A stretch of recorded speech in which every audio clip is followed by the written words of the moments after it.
¿Qué están haciendo, pues? Mm, yo me puse al repasar fue la vaina mía de semi y vaina, y después no, ya que, bueno, vamos a darle con esta. Ah, bueno, ya que no puse a grabar para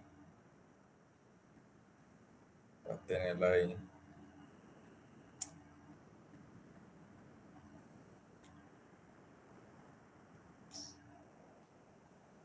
toda la pantalla.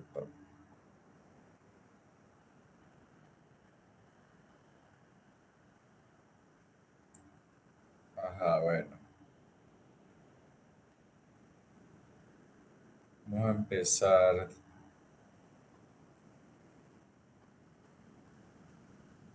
Bueno, para lo del seminario como tal van tres temas, pero este que es la introducción a la quimioterapia es para tener los conocimientos generales, pero para el seminario van los beta-lactámicos, los aminoglucósidos y las quinolonas. Hoy vamos a ver la mitad, vamos a darle con eso. Entonces, en la de la quimioterapia, como ya sabemos, no es solamente lo de los tratamientos contra el cáncer, sino que es cualquier fármaco que sea un compuesto químico y bueno, que se utilice para tratar una enfermedad. Aquí en este caso, nosotros como tal, vamos a ver son los que se utilizan para tratar las enfermedades microbianas y vamos a empezar con los antibióticos, ¿verdad? Que son los que se utilizan para las bacterias. Ya sabemos que después vemos los antivirales, los antimicóticos, pero eso todavía no va. Pero bueno, aquí está lo de la historia, eso no nos importa, pero lo que queremos saber es que inicialmente los antibióticos fueron compuestos de origen natural, pero posteriormente se le fueron realizando modificaciones y se convirtieron en enzimas sintéticos. Y finalmente, hasta el día de hoy, que se sintetizan las moléculas de nuevo en el laboratorio y son totalmente sintéticos algunos. Algunos todavía siguen siendo de manera natural, pero la mayoría hoy son sintéticos, que son más fáciles de producir, más fáciles de hacer moléculas que no tengan tantas reacciones, todo eso. Pero bueno, entonces el concepto antimicrobiano como tal engloba todo lo que tenga que ver con algún microbio, ya sea virus, hongo, parásito, lo que sea. Entonces, sustancias producidas que pueden ser de forma natural o sintética que impiden el desarrollo de los microorganismos. Entonces, aquí podemos sacar el concepto antibiótico, ¿verdad? Y el de los quimioterápicos que bueno, los antibióticos, sustancias químicas producidas de manera natural o por diversas especies de microorganismos, ya sean bacterias u hongos, que poseen la capacidad de inhibir el crecimiento, destruir las bacterias u otros microorganismos. Y los quimioterápicos es la misma vaina, pero sintético. Esa es la diferencia. Y bueno, los antimicrobianos que los engloban los dos. Entonces, de acuerdo al agente específico al cual vayan a atacar, nosotros lo vamos a dividir. Tenemos entonces los antibacterianos, que los decimos como antibióticos en general, pero en realidad los antibióticos son todos estos. Los antibacterianos, aquí tenemos los que vamos a estudiar primero, los antimicobacterianos, que son contra la tuberculosis, eso también es una clase aparte, pero esta no va. Lo de los antimicóticos también, antivirales, que también lo vimos, los antiparasitarios, antineoplásicos, eso sí me imagino que será en séptimo semestre. Así que como tal lo que va ahorita en tercer bloque serían todos estos. Y bueno, vamos a empezar con los antibacterianos. Aquí está todas las patologías, algunos son virus, algunos son hongos, algunos son bacterias, que son los más comunes, y bueno, la patología que causa. Entonces vamos a ver cómo ya nosotros podemos tratar todo esto, porque ya esto supuestamente lo vimos en microbiología, mira, influenza, herpes, todo eso lo vimos en microbiología. Ahora queremos saber cómo tratarlo, porque de nada sirve conocerla si no la sabemos tratar. Entonces, los antibióticos los podemos clasificar de acuerdo a varios criterios. Lo podemos clasificar de acuerdo al espectro antimicrobiano. Lo podemos clasificar de acuerdo a su mecanismo de acción. Lo podemos clasificar de acuerdo a su estructura química y lo podemos clasificar de acuerdo a su acción sobre el microorganismo. En cuanto a los espectros antimicrobianos, se refiere a la capacidad de actuar en ciertos grupos o especies de microorganismos, ¿verdad? En cuanto a la estructura química, bueno, la estructura química, como lo veremos, beta-lactámico, quinolona, aminoglucósidos, sobre su mecanismo de acción, que es cómo actúan, por ejemplo, los beta-lactámicos, destruyendo la pared celular, las quinolonas, inhibiendo la síntesis de proteínas, ese sería el mecanismo de acción, y el efecto que ejercen sería que en el microorganismo, qué consecuencia tiene, si es su muerte o es impedir su crecimiento. Es decir, Por ejemplo, a nivel de la bacteria hablamos de los bacteriostáticos o bactericidas. Ese es como todo general. Entonces, en el espectro antimicrobiano, ¿cuál es la clasificación que tenemos? Tenemos aquellos que son de amplio espectro, que actúan sobre múltiples gérmenes, es decir, no se limitan a uno, dos, tres, cuatro, sino muchas bacterias, más de 10 por lo general. Entonces, aquí como ejemplo tenemos a las tetraciclinas y al cloranfenicol, que aunque no van para el seminario, bueno, esas todavía están por ahí. Tienen la capacidad de actuar sobre gran cantidad de microorganismos, por lo tanto son antibióticos que en realidad se dejan para un uso en casos graves, ya que para evitar lo que es la resistencia, que también lo vamos a explicar, debemos tratar de utilizar antibióticos que sean más específicos para el microorganismo o sean de un espectro intermedio, ya que los de amplio espectro podrían producir resistencia contra bacterias que nosotros no estamos tratando de eliminar y por lo tanto al final cuando haya una infección en realidad contra esa bacteria no va a poder tratarse con esto porque ya la bacteria es resistente. Pero bueno, otro ejemplo que veremos más adelante, aparte de esto, que si van para lo del seminario, y es uno de los que se utiliza ahí en el caso, serían las penicilinas eh, del grupo de las benzilpenicilinas, que son las de amplio espectro, como la penicilina G acuosa, la benzatínica y la procaínica. Esas también serían de amplio espectro. Las de espectro intermedio tenemos que son a un grupo limitado de especies, y aquí el ejemplo serían los aminoglucósidos, que esa la vamos a ver mañana. Pero básicamente ellos actúan sobre gran cantidad de bacterias, pero sobre todo para las que producen infecciones a nivel del tracto urinario, a nivel genital. Para ellos son los aminoglucósidos. Y las que son de reducido o espectro son aquellas que actúan sobre una o muy pocas especies. Por ejemplo, la isoniazida, la rifampicina, esas que son específicos para la tuberculosis, ¿verdad? Y dentro de los otros antibióticos en general, también veremos que hay algunos que también son de un espectro reducido, porque las bacterias que tratan son muy pocas. Entonces, según la acción que tengan sobre el microorganismo, van a ser bacteriostáticos. Los bacteriostáticos básicamente van a inhibir el crecimiento, pero no van a destruir a la bacteria. Por lo tanto, impide la progresión de la infección, más no va a curar la infección como tal, porque para quitar la infección tiene que destruirse la bacteria completamente. Entonces, inhibe el crecimiento bacteriano o la replicación manteniendo las viales. Eso es lo que dice que como tal la frena, la mantiene viva y ya. Por ejemplo, ¿cuáles vamos a tener aquí? La sulfamida, las tetraciclinas, el cloranfenicol y los macrólidos. De la sulfamida, bueno, eso lo veremos al final también, pero eso va en la clase con las quinolonas y el trimetoprim, que básicamente ya van a inhibir la síntesis de un compuesto que serían los folatos. A nivel de las bacterias, estos compuestos no es que sean totalmente esenciales, porque el folato es como un cofactor para sus reacciones. Por lo tanto, al inhibir la síntesis la bacteria sí va a tener problemas y por lo tanto no se sigue replicando. Pero de que va a morir no lo hace. Por eso actúa como un bacteriostático. Y bueno, las otras como las tetraciclinas, cloranfenicol y macrólidos, que ya dijimos que eran de amplio espectro, pero siguen siendo bacteriostáticos. Las bactericidas propiamente dicho son los que destruyen las bacterias irreversiblemente y aquí como lo vemos en este caso en un cultivo, vemos que las bacterias desaparecen porque ellas mueren. Estos se caracterizan porque son antibióticos que van a actuar dañando alguna parte esencial de la bacteria, ya sea su pared celular o afectando la síntesis de proteínas o afectando su ADN. Ya sabemos que una bacteria sin pared celular, lo vamos a ver ahorita más en los betalactámicos, bueno, esa bacteria va a sufrir un cambio por la presión osmótica del medio y puede sufrir una lisis que lleve a que ella estalle y por lo tanto muera. Si inhibimos la síntesis de proteínas, todas las células, cualquiera, sean procariotas o eucariotas, necesitan proteínas para sus funciones. También van a morir por ahí. Y también si inhibimos la síntesis del ADN, obviamente la bacteria no va a poder replicar su material genético, no se va a poder dividir, y al final también terminaría muriendo. Por eso, es como que los bacteriostáticos afectan un órgano que no es vital. Vamos a suponer que fuera una persona, le da un tiro en el pie, un tiro en el brazo y todavía la persona sigue estando ahí, pero se detiene. Mientras que los bactericidas es como si le dieran un tiro al corazón, al cerebro, porque le dan en los puntos vitales de la bacteria y por lo tanto lo matan.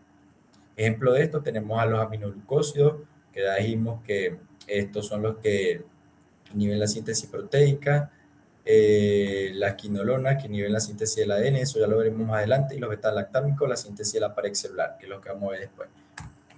Entonces, aquí vemos cómo sería un ejemplo de un efecto bactericida en bacteriostático en una prueba.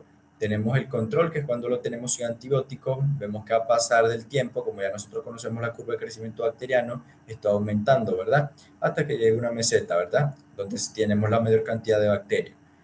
Si nosotros colocamos un bacteriostático como la tetraciclina, cuando lo colocamos, allí se detiene el crecimiento bacteriano y la meseta no llega a su punto máximo, sino que se estabiliza a un nivel menor. Pero como tal, las bacterias siguen estando vivas. Y en cambio, si colocamos un bactericida como son las penicilinas, vamos a ver que aquí la bacteria, ella se frena, pero comienza a descender el número, porque aquí ya sabemos que es bactericida y por lo tanto ese es el objetivo, de acabar con todas las bacterias. ¿Qué más es eso? Es la gráfica para entender. Ahora, de que sea bacteriostático o bactericida va a depender, porque muchas veces, como lo colocamos aquí en los ejemplos, no, que la sulfamida, la tetraciclina son bacteriostáticos, pero ellos en algún momento pudieran llegar a ser bactericidas en dado caso de que se aumente su concentración o de que el número de bacterias sea muy poco. Todo va a depender de esas cosas que es lo que vamos a ver aquí. Entonces, mecanismo de acción antimicrobiano, ya les expliqué que si es algo vital de la bacteria, es más probable que la mate, pero si algo no es tan esencial, bueno, es menos probable que mate a la bacteria. Entonces actuaría más como un bacteriostático. Luego la concentración de fármacos alcanzada en el sitio de la infección, que esto no es para todos los fármacos. Hay fármacos que, ya lo vamos a ver también más adelante, que actúan de manera independiente de su concentración por su mecanismo de acción. Pero hay unos fármacos que sí necesita aumentarse lo que sería la concentración para que éste sea más eficiente. Es para algunos ese efecto es así, pero para otros no depende de la concentración.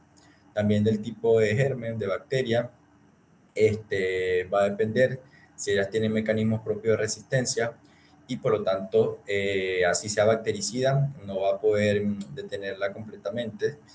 El tamaño del inóculo, lo que le está explicando, mientras mayor número de bacterias, obviamente más difícil va a ser eliminarlo. El tiempo de acción, cuánto tiempo tarda en hacer el efecto, si es más rápido o si tiene que esperarse un cierto tiempo, por ejemplo, porque se encarga de inhibir la síntesis de proteínas y es algo que toma más tiempo, a diferencia de los que añaden la pared celular, que es un poco más rápido.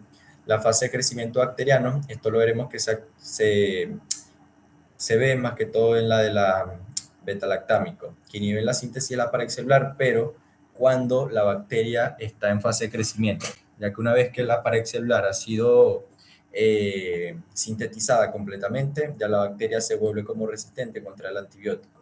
Por eso es que hay que colocar esos beta-lactámicos en la fase de crecimiento, para que la bacteria no termine de sintetizar su pared y ya sabemos que muera por el cuento que les dije. Bueno, como lo dijimos, no es una característica de un determinado antibiótico, por lo mismo depende de todo esto y el tiempo de duración del contacto con el antibiótico con el germen también va a influir.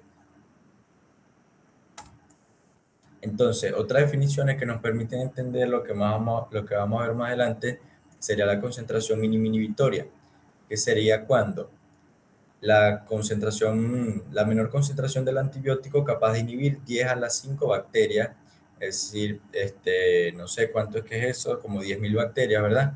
En 1 mililitro de medio cultivo tras 18 a 24 horas de incubación. Esto es más que todo cuando se hacen las pruebas de los antibióticos para determinar a qué concentraciones podrían actuar como bacteriostáticos o como bactericidas, ¿verdad? Y así poder calcular las dosis.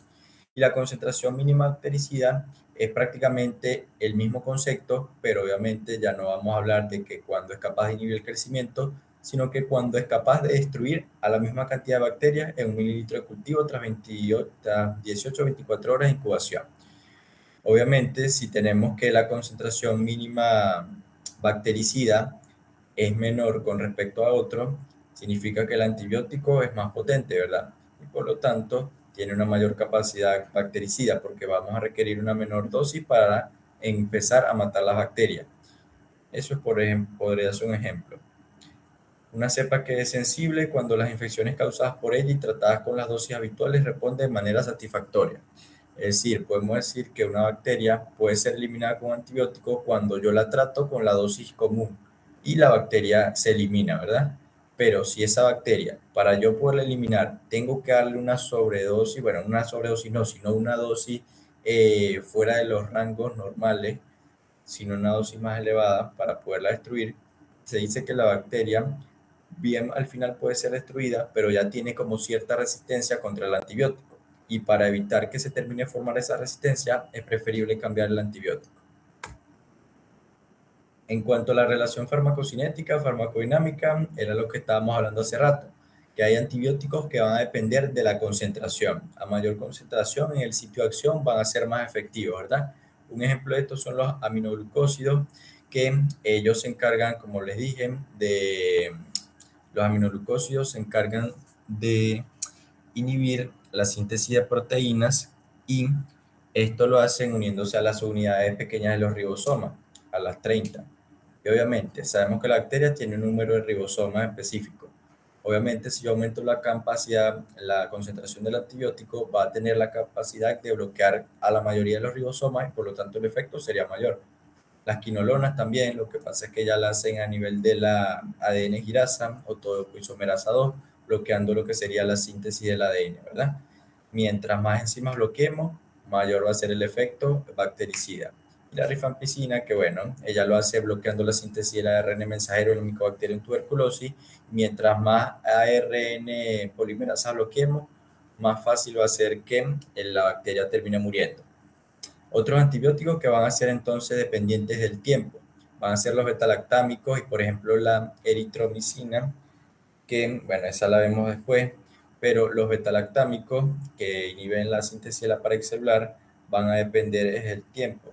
Mientras más tiempo dure ahí en contacto con la bacteria, como ya se encuentra en su fase de crecimiento, más probabilidad va a tener de inhibir la síntesis de la pared celular y poder destruirla. Esto también es muy importante, que puede ser que lo pregunten por ahí, que la doctora Carratico en la clase lo nombraba, bueno, todo el mundo lo nombraba, que era esa vaina, el efecto postantibiótico. Resulta ser que una vez que el paciente haya terminado el tratamiento, algunos antibióticos pueden seguir presentando cierto efecto terapéutico. Entonces, eso es el denominado efecto postantibiótico, que es la inhibición del crecimiento bacteriano que se mantiene después de un tiempo determinado, después de la exposición del microorganismo al antibiótico. Es decir, que bueno, la bacteria ya quedaron en unos niveles tan bajos y esas bacterias que quedaron allí inhibidas, es decir, quedaron como si fuera un bacteriostático. Y por lo tanto, ya el sistema inmunológico propiamente, si la persona cuenta con un sistema adecuado, puede eliminar a esa bacteria. Porque recordemos que estas infecciones nosotros no es que la vamos a tratar de principio con un antibiótico, sino que nosotros esperamos que la enfermedad evolucione como debería hacerlo, y si el paciente tiene un sistema inmunológico adecuado y no es una bacteria tan agresiva, el cuerpo autolimita la infección y por lo tanto no es necesario el antibiótico. Pero en dado caso es que sea lo contrario y ya la infección haya progresado, coloquemos el antibiótico y casi que terminemos de erradicar la bacteria, ese poquito de bacterias que quedaron allí, ciertos antibióticos tienen la capacidad de mantenerla inhibida como un bacteriostático. Y el sistema inmunológico es el que termina de barrerla.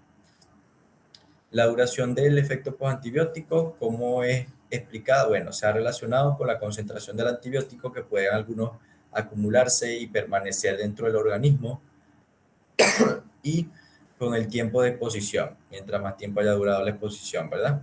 Es mayor en los fármacos que inhiben la síntesis de proteínas, como las quinolonas, ¿verdad? Que resulta que la unión de el antibiótico a los ribosomas para inhibir la síntesis de proteína, como la quinolona, la mayoría de las veces es irreversible.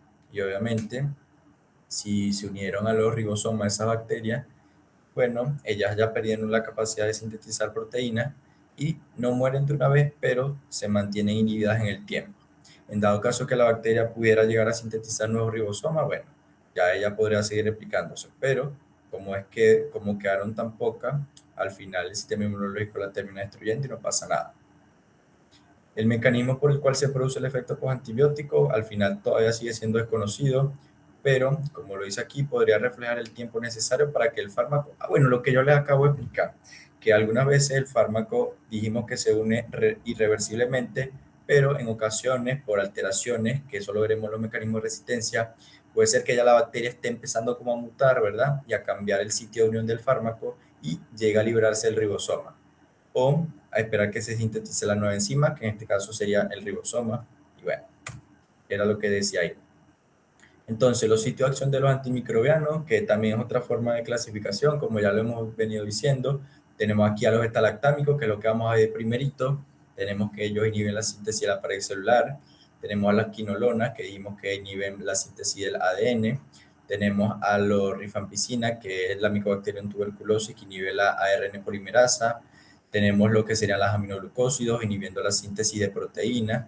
Todo esto por su mecanismo de acción, que están cortes, que están actuando sobre algo vital de la bacteria, al final terminan siendo bactericidas, pero tenemos otros que no llegan a actuar sobre algo tan importante como serían las sulfamidas y el trimetoprim, que bueno, ellos ven que, que actúa sobre la síntesis del ácido, de los folatos, del tetihidrofolato específicamente, que es un cofactor de la bacteria, pero no es tan esencial. Por lo tanto, ellos aquí, como lo habíamos nombrado hace rato, son eh, son bactericidas, perdón, bacteriostáticos. Según su mecanismo de acción, bueno, lo que ya hemos visto, aquí donde está, altera síntesis de la pared celular, tenemos los betalactámicos. Ya veremos que los betalactámicos no es solamente la penicilina, que son las más conocidas, sino que también están las cefalosporinas, donde ahí tenemos el cefadroxilo, el que más conocemos. También está otra como la vancomicina, el fluconazol, el clotrimazol, que estos son antimicóticos, pero tienen la capacidad de inhibir la síntesis de la pared celular allí, en los hongos, ¿verdad? Y tenemos lo que afectan la membrana celular. Lo de la membrana celular, esto como las poliximinas, la anfotericina B, la nistatina, esto más que todo serían, si no me acuerdo mal, estos eran antivirales. Los que interfieren en la síntesis en la síntesis celular, es decir, en la producción de proteínas, los de la subunidad 30S, los aminoglucósidos, que es los que va para el seminario, la tetraciclina, si no va, eso no iba para el seminario, y las unidades 50S, como el cloranfenicol y los macrólidos, que estos tampoco van para el seminario, porque yo leí el guión y decía era hasta aminoglucosis. Ajá, otros mecanismos de acción, ya dijimos, el ácido nucleico, inhibe la síntesis o replicación del ADN, la quinolona, el metronidazol, la inhibición de la ARN polimerasa, ya dijimos que esta era la rifampicina nada más por la Mycobacterium tuberculosis, y la inhibición de la síntesis de folato, el trimetoprim, sulfamida y los antivirales, que bueno, también pueden actuar de esa manera. Ajá, ahora vamos a explicarlo del mecanismo de resistencia antimicrobiana, porque ya sabemos el cuento de que no sé qué, que los antibióticos no se pueden usar hacia lo loco porque crean resistencia a las bacterias y al final cuando se necesitan de verdad no pueden hacer nada, porque la bacteria mutó, cambió algo en su genoma o hizo cualquier otra cosa para que ese antibiótico ya, como está aquí, mira, aquí lo pusieron, pero este es un virus, pero bueno, para volverse insensible, podríamos decirlo así, contra ese antibiótico. Entonces, la resistencia es el mecanismo mediante el cual la bacteria puede disminuir o inactivar la acción de los antimicrobianos. Entonces, aquí la vemos, una cepa que le colocan un antibiótico y es insensible, porque lo vemos que la cepa siguió replicándose, no le hizo nada al antibiótico. Y esta es una cepa sensible con un mutante insensible. Y aquí es para ver que ella, eso es un mecanismo también de resistencia. Las bacterias, como lo vamos a ver, se pueden transmitir material genético, los plásmidos, se pueden captar material genético de otras bacterias que hayan muerto, pero ya hayan desarrollado la resistencia. Y bueno, a través de virus que infectan a las bacterias, como los bacteriófagos, también le pueden transmitir genes que las hagan resistentes. Eso ya lo vamos a ver. Ah, bueno, ¿qué es esto que está aquí? Entonces, la resistencia a los antibacterianos puede ser por tres mecanismos. El mecanismo de conjugación, donde están los plásmidos principalmente. Y aquí lo tenemos. Tenemos una bacteria que ya es resistente y otra bacteria que no. Pero como ya le dijimos, ellas se pueden pasar información. Mira, toma estos genes que estos sirven para sintetizar tal proteína, una enzima que me destruya un antibiótico, ¿verdad? Entonces, antes una bacteria que era susceptible a un antibiótico, como tuvo la transferencia de un plásmido de otra que ya era resistente, ahora ella también se vuelve resistente. Y ese es uno de los mecanismos principales que hay para la resistencia. También está porque hay transposones, integrones y genes cassette que bueno, que se transfieren de la bacteria a la otra que no es resistente. Y por lo tanto, ambas al final terminarían siendo así. Tenemos el otro mecanismo que es por la mutación, que ya es algo propio de la bacteria, que vamos a suponer, obviamente, ya no había otra bacteria que le pasara un plásmido, pero la bacteria por alguna cosa tiene que tratar de sobrevivir el antibiótico. Entonces empiezan a reorganizarse los genes de su genoma y la bacteria termina codificando un gen que resulta ser que era el que necesitaba para ser resistente contra la bacteria. Tenemos la de la transformación, que la transformación aquí ya es que, por ejemplo, una bacteria que ya había muerto, la bacteria logró desarrollar la resistencia, pero no pudo producir la proteína para defenderse, sino que nada más llegó a hacer la mutación en su genoma. ¿Qué ocurre? Ese contenido que se libera al medio, obviamente ahí están las proteínas, pero están también esos genes de resistencia que no logró utilizar ella, pero como que se los hereda a las otras, ¿verdad? Entonces las bacterias que están por allí pueden captar esos genes de resistencia y lo incluyen en su genoma. No es como un plásmido, porque el plásmido ya sabemos que es una molécula de ADN circular y que se lo está transfiriendo de una bacteria viva a la otra, sino que aquí es que él lo capta de un muerto. Y bueno, la utiliza ella. Y el otro mecanismo que es el de transducción. El de transducción es el que depende de los virus, los bacteriófagos, que es un virus que le inyecta también cierto gen a la bacteria para que ésta sea resistente. Entonces tenemos esos cuatro mecanismos. La mutación, que la propia bacteria, ella es la que cambia y bueno, se hace resistente. La transducción, que es cuando es de un bacteriófago que se lo pasa, un virus que infecta a la bacteria. La conjugación, cuando le pasa un plasmid de una bacteria a la otra. Y la transformación, cuando ella toma el material genético de una bacteria que logró desarrollar la resistencia y bueno, lo incluye para sí misma. Esos son los mecanismos. Si una bacteria aporta varios genes de resistencia, obviamente esto es lo que vamos a conocer como las bacterias multiresistentes o también conocidas como superbacterias, porque vamos a suponer que fue una bacteria que no hizo un solo proceso, no fue una bacteria que nada más mutó, sino que fue una que mutó, otra le pasó un plásmido, también pudo haber agarrado un gen de resistencia de otra y de paso lo infectó un bacteriófago, es decir, que agarró resistencia por todos lados y eso es lo que la hace multiresistente. Entonces acuérdense de eso ahí porque no creo que lo pregunten tanto así, pero ajá, es eso. Al final todo esto se traduce en lo que ya sabemos. Lo principal, esto es casi para todas, tienen enzimas que son capaces de inactivar a los antibióticos. La que más vamos a conocer y la que ya hemos escuchado más serían las beta-lactamasas, ¿verdad? Que las tienen las bacterias resistentes contra los beta-lactámicos. Entonces, al hidrolizar el anillo beta-lactámico del antibiótico, este queda inactivado y por lo tanto ya no hace su acción y la bacteria queda como si nada. El antibiótico no le pudo hacer su acción. Bueno, la bacteria, cuando es así, decimos que es resistente. Esto es lo más común para todos. También tenemos que la bacteria puede alterar el blanco celular del antibiótico. Ya sabemos, algunas se unen a las paredes para destruirla, algunas se unen a enzimas que sintetizan el ADN o que sintetizan proteínas, ¿verdad? Entonces, si ese blanco, ese objetivo cambia y el antibiótico, como ya sabemos, por el modelo de llave cerradura, ya no puede encajar, ¿qué va a ocurrir? No se va a poder unir adecuadamente y al final el efecto que debería tener no va a ser tan adecuado. Entonces, eso se puede ver a mutaciones en el sitio de reconocimiento, a la existencia de moléculas alternativas que realicen la función afectada por el antimicrobiano. Es decir, que antes él tenía una proteína para hacer una función. Ya esa proteína nosotros por uno de los antibióticos la bloqueamos, la destruimos, impedimos su síntesis, pero ¿qué hace la bacteria? Dice, ah, bueno, si este ya no me sirve para hacer eso, voy a sacar otra proteína que me sirva para lo mismo. Es como si le buscaran un reemplazo. A uno lo despiden y contratan al otro. Eso también ocurre en las bacterias. Una sobreproducción de una molécula blanco por una posible insuficiencia de la dosis habitual del antimicrobiano. ¿Qué quiere decir? Que bueno, nosotros damos una dosis que es la normal para tratar de bloquear a la mayoría de los blancos que estemos, que sea nuestro objetivo, ¿verdad?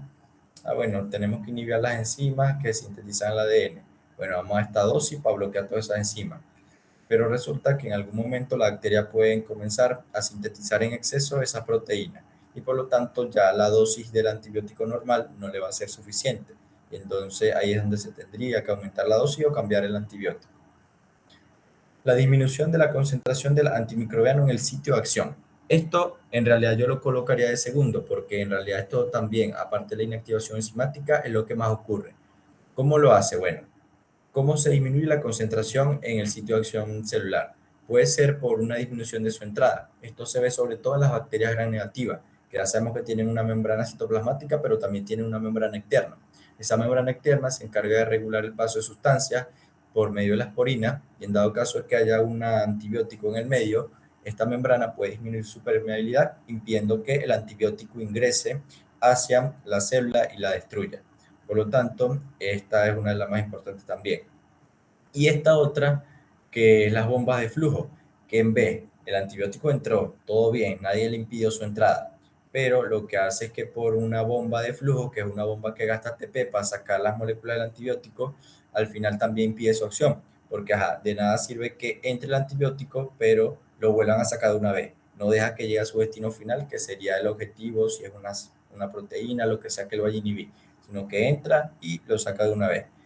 Entonces, eso también es un mecanismo para disminuir la concentración del antimicrobiano en el sitio de acción celular.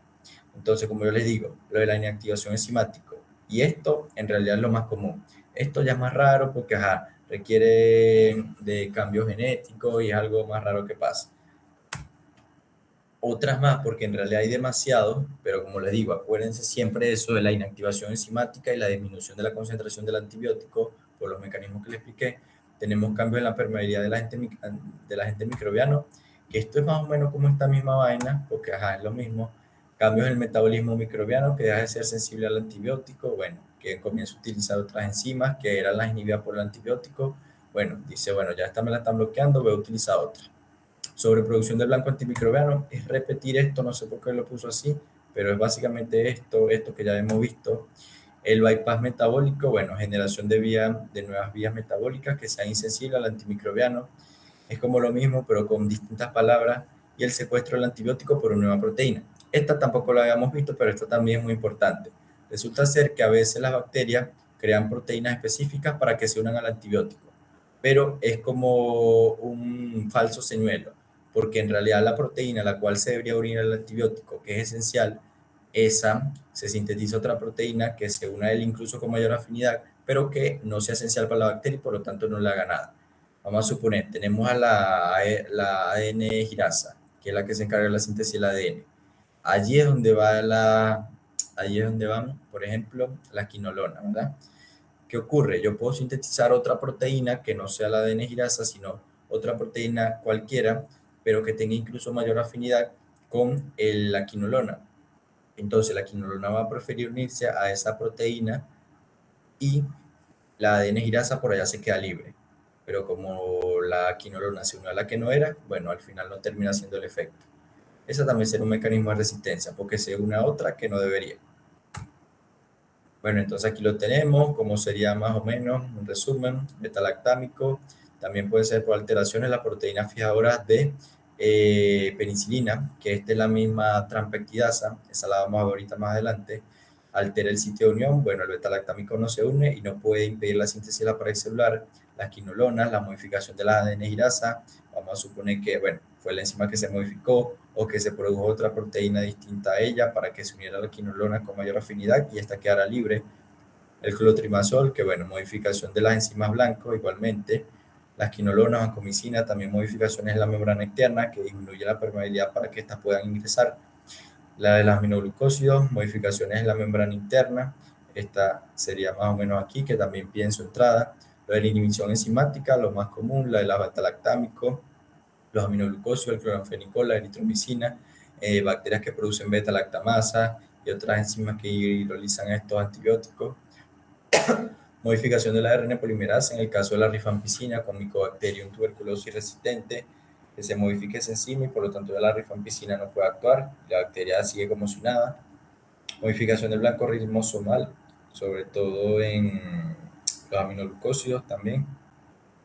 Y las bombas de flujo, las tetraciclina y las quinolona.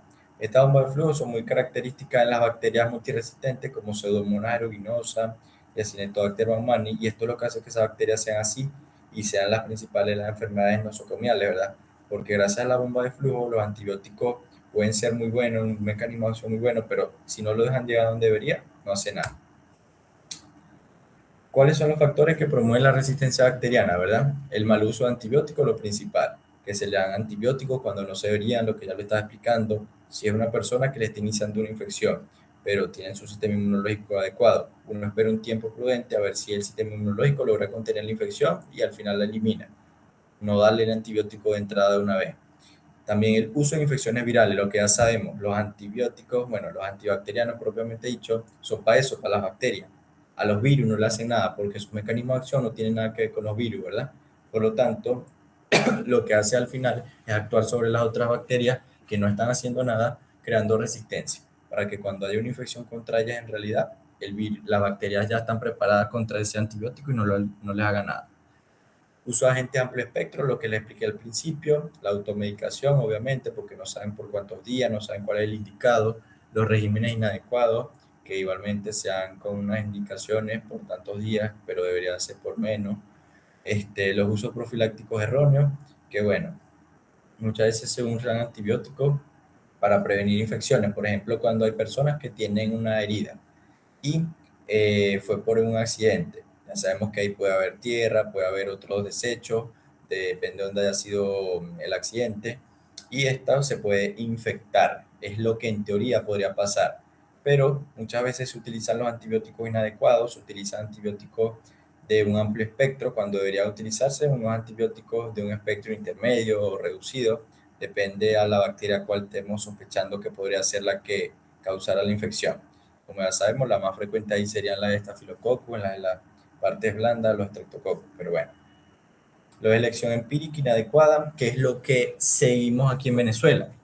En Venezuela, en realidad, como ya sabemos, esto lo vamos a ver también más adelante, nosotros en realidad para dar un antibiótico que necesitamos todo el diagnóstico microbiológico con lo más importante en esta parte, que sería que, aparte de la identificación del microorganismo, sería la realización del antibiograma. ¿Para qué? Para que nos diga cuál es el antibiótico que tiene al cual tiene mayor sensibilidad la bacteria. Porque sí, puede tener sensibilidad a varios antibióticos, como ya lo vimos, que algunos tenían un halo de inhibición, uno más grande, uno más pequeño, siguen siendo sensibles. Pero el que tenga el halo de inhibición más grande es el más efectivo. Por lo tanto, el que deberíamos utilizar para esa bacteria, porque la eliminamos más rápido y evitamos la formación de resistencia. Ya sabemos que aquí no ocurre eso, sino que, bueno, aquí se utiliza el antibiótico basado más que todo en la clínica, en la presentación de acuerdo al grupo etario, los agentes causales más frecuentes y también de acuerdo a las bacterias que más se encuentren relacionadas a la zona donde estemos. Por ejemplo, hay bacterias que aquí no se encuentran por las condiciones climáticas, pero en otros lados sí. Entonces, bueno, eso también influye. El uso de antibióticos en la comida animal. Esto no sé qué es lo que quería decir aquí, pero bueno. También otros factores que promueven la resistencia sería la alteración de la flora bacteriana normal, los ambientes que favorecen la resistencia, lo de los hospitales, asilos y ancianatos. Y esto porque en realidad nunca se logran eliminar completamente, sino que ya sabemos que en el hospital puede llegar cualquier infección. Como ya sabemos, nunca las medidas de esterilización, de desinfección son adecuadas y al final siempre termina como quedando un remanente. Y bueno, las bacterias se ponen a los antibióticos allí constantemente hasta que crean la resistencia. Igualmente en los asilos y los ancianos, por lo mismo. Y bueno, la inmunodepresión. ¿Cómo hacemos el uso correcto de los antimicrobianos? Bueno, primero un buen diagnóstico de la infección, la etiología y el foco de la misma. Aquí como tal, como ya les expliqué, se hace más que todo el clínico, pero en realidad necesitaríamos el paraclínico con todo lo del antibiograma, la identificación de la gente para que sea lo más preciso posible. La elección del fármaco ya va a depender de qué, de la selectividad que tenga y la efectividad. Por ejemplo, hay un ejemplo que nombran por ahí de los betalactámicos. Los betalactámicos actúan sobre la pared celular de las bacterias, pero ya sabemos que hay una excepción. Por ejemplo, los micoplasmas, ellos no tienen pared celular. Entonces, jamás en la vida vamos a utilizar un betalactámico contra un micoplasma, porque como no tiene un sitio objetivo en esa bacteria, es como que le estamos dando algo y bueno, no tiene sentido. Eso va a depender la selectividad y la efectividad que tenga, ¿verdad? La localización de la gente.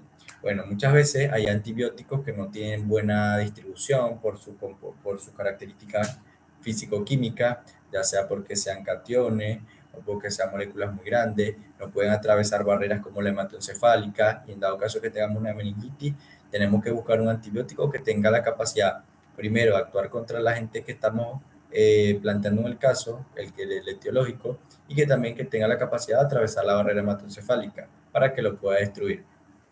Entonces, también por la experiencia previa del paciente, por ejemplo, si ésta ha tenido reacciones alérgicas, que es lo más común en algunos casos, o ha tenido algún tipo de molestia respecto al uso de un antibiótico específico. No se lo vamos a volver a dar porque, bueno, también puede causar reacciones adversas. Las condiciones del paciente, bueno, si es un paciente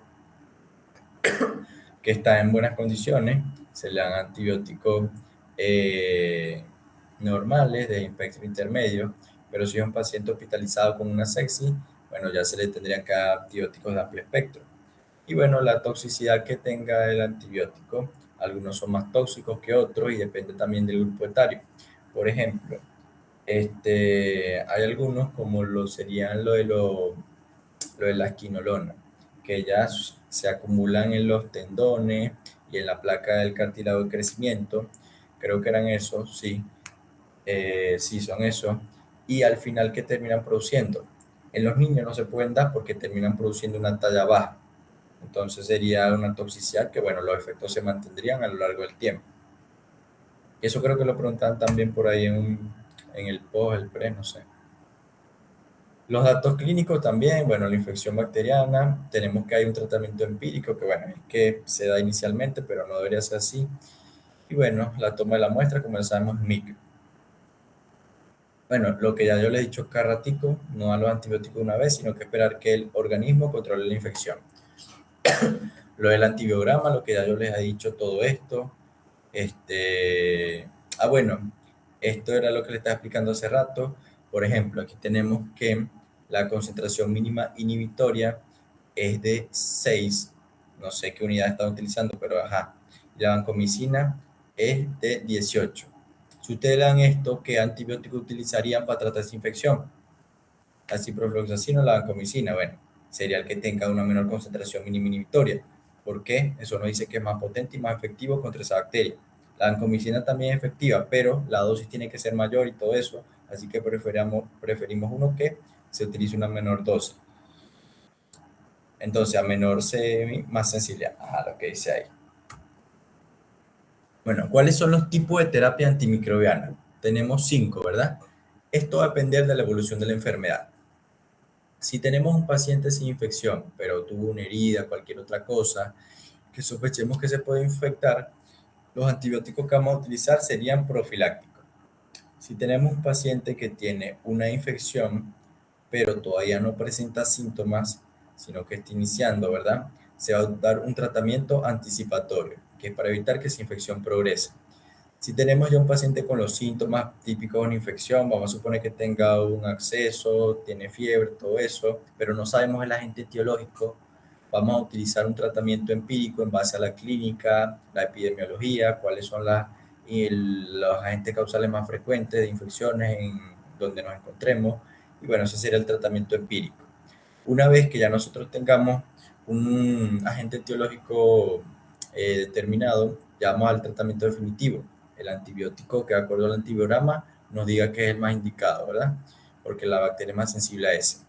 Y bueno, una vez que se haya resuelto eso, se da un tratamiento supresor. Que bueno, esto del tratamiento supresor básicamente es como un antibiótico, pero que mantenga ahora inhibida las bacterias que quedaron para dejar que el sistema inmunológico las termine eliminando. Es decir, un bacteriostático. Bueno, el tratamiento de las infecciones, tratamiento presuntivo de la infección sospechada y tratamiento de un proceso infeccioso definido. Entonces, aquí estaríamos hablando de qué. Podríamos estar hablando de un empírico y aquí, ya cuando definido, de un tratamiento definitivo. Ajá. Los tratamientos profilácticos, que bueno, ya sabemos que es cuando no hay infección, pero se quiere prevenir por cualquiera de los casos que ya le dije, ya va a depender si es una herida que está contaminada o es una herida limpia, porque ajá, Un paciente que se cortó con un cuchillo limpio, a diferencia que se corte con un cuchillo que haya picado carne, vegetales, bueno, va a ser distinto, ¿verdad? La prevención de las infecciones estreptocócicas ante extracciones dentales en cardiópata para evitar lo que serían las endocarditis y todo eso. Y en dado caso que sean pacientes también con prótesis valvulares o que ya tengan una endocarditis previa y para evitar que se complique, enfermedades cardíacas congénitas, transposición de grandes vasos, tetralogía de Fallot, lo que sea, post-trasplante cardíaco y contacto cercano en pacientes con tuberculosis, también la meningococcemia, que son pacientes que si todavía no tienen infección, pero por la constante exposición a ese paciente se le da un tratamiento profiláctico para evitar, porque puede ser que la persona tenga la capacidad de infectarse, pero poco. Pero como sea el tratamiento profiláctico, se elimina ese poquito de inóculo que tenía la persona y al final la infección queda en cero otra vez. Y quirúrgica en procedimientos quirúrgicos abdominales, sobre todo allí, porque ya sabemos que a nivel de los intestinos donde se encuentra el mayor número de bacterias. Entonces, la profilaxis antibiótica quirúrgica es la administración de antimicrobianos activos frente a la mayoría de los microorganismos potencialmente contaminantes, es decir, los que se encuentran allí en el intestino. Debe hacerse con una concentración sérica alta durante toda la intervención para evitar que, bueno, se rompió una víscera, pero como la persona tenía una concentración de antibióticos bastante alta durante la intervención, pudo llegar al sitio donde hubo la lesión y actuar allí y evitar que esa infección se vuelva grande y llegue a una peritonitis, por ejemplo. Disminuir la incidencia de la infección postquirúrgica, que es lo que se trata de evitar siempre. Que muchas veces dicen, no, que el paciente después de la cirugía se le infectó la herida, todo eso, fue porque, bueno, le hicieron una mala praxis ahí, la persona no tenía las medidas adecuadas de asepsia, antisexia, pero si se da la profilaxis antibiótica, bueno, eso se puede evitar. Por eso que toda esa gente ya tiene unas vías para evitar, y le dan antibióticos, así no tengan nada, para evitar cualquier cosa. Entonces, ¿qué requisito debe cumplir el antibiótico utilizado? Primero, que sea activo frente a la flora que contamina la herida quirúrgica. No se le da, como les dije, un antibiótico contra todo que sea de amplio espectro, sino lo más específico que se pueda contra la flora que está allí. También que dar la dosis adecuada y en el momento adecuado, como ya sabemos, durante la cirugía y bueno, post cirugía. Y en dado caso que sean abdominales, siempre se da también un tratamiento profiláctico para evitar que, para hacer como un barrido de esa flora intestinal normal y como ya sabemos, si se acorta una víscera o algo, lógicamente algo va a tener que caer para la cavidad abdominal. Pero como ya habíamos disminuido anteriormente la concentración de la bacteria, se disminuye la incidencia de la peritonitis y todo eso. También debe ser de baja toxicidad, ser eficaz y bajo costo. Vía de elección, como ya sabemos, estamos hablando de esto, será intravenosa, tienen mayor capacidad de llegar hacia el sitio de acción de manera inalterada. Por ejemplo, la cefalosporina por 5 minutos, metronidazol, clindamicina 15 a 20 minutos, los aminoglucósidos, vancomicina durante 1 hora. Y bueno, ya esto sabemos que depende también cómo actúen ellas, ¿verdad? Si están dependientes del tiempo o de la concentración. Bueno, cuando se utiliza si el riesgo de infección postquirúrgica es mayor al 10%. Tenemos varios tipos de cirugía, una cirugía limpia, una cirugía que no tenga relación con la cavidad abdominal o con el área perineal, sino con otras zonas del cuerpo, por ejemplo en los brazos, donde no hay una cantidad así de bacterias como en las áreas anteriormente dichas. Si es una cirugía limpia pero contaminada, que bueno, ya es una parte donde sigue estando limpia, pero el número de bacterias por teoría es mayor, de 5 a 10%. Si es una cirugía ya propiamente contaminada, 15%. Y si hay una cirugía sucia, 30%. Ese sería el riesgo de que haya una infección de acuerdo al tipo de cirugía. Entonces, el momento óptimo de administrar el antibiótico, 30 a 60 minutos antes de la intervención, para que el antibiótico esté ahí en las concentraciones adecuadas. Y bueno, intervenciones de corta duración también sirven para la inducción de la anestesia. Me imagino que hay antibióticos que tienen esto como reacción adversa y se colocan allí para ayudar a la anestesia. Es decir, que tienen la capacidad de producir somnolencia. ¿Cuáles son las excepciones? La cesárea, la cirugía de colon. Bueno, esto otra vez repetido, de la profilaxis.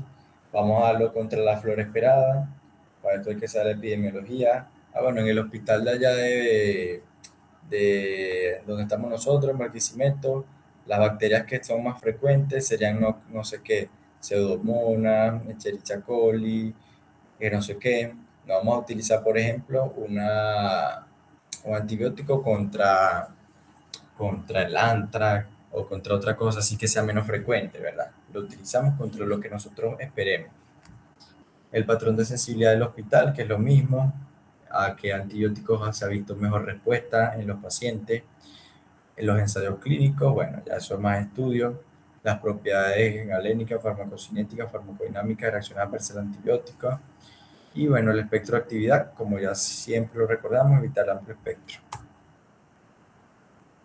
Bueno, en cuanto a la asociación del antibiótico, se puede hacer para un sinergismo de sumación, que ya sabemos que es cuando un antibiótico tiene un mecanismo distinto al otro.